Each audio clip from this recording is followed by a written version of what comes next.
একজন কৃষকের 20টা মুরগি ছিল।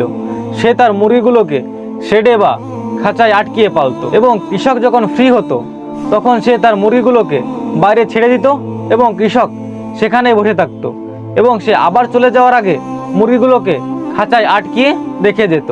একদিন মুরগিগুলো খাঁচায় থাকা অবস্থায় একটি শিয়াল এলো এবং শিয়াল এসে বলল, আহারে, তোমাদের কি কষ্ট, তোমাদের মালিক তোমাদেরকে আটকিয়ে রেখেছে, তোমাদের কোনো স্বাধীনতা নেই। এবং শিয়াল আরও বলল, তোমাদের মালিককে বলো তোমাদের স্বাধীনতা দিতে, তোমাদের ন্যায্য অধিকার দিতে। এবং মুরগিরা ঠিক এমনটাই করলো। মুরগিরা তার মালিককে বলল, আমাদের স্বাধীনতা দাও, আমাদের ন্যায্য অধিকার দাও।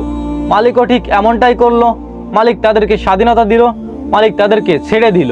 এবং একদিন ঠিক ওই শিয়ালটাই এলো এবং ওই মুরগিগুলোকে ধরে এক এক করে খেয়ে ফেললো।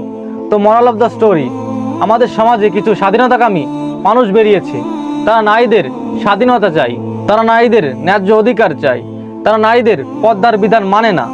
আমার বোনদেরকে বলবো, আপনারা যদি এই লোকেদের কথা কানে নেন, এই লোকেদের দেখানো পথ অনুসরণ করেন, তাহলে এই লোকেরাই পরে আপনাদেরকে ক্ষতি করবে, যেমনটা শিয়াল মুরগিদের করেছিল।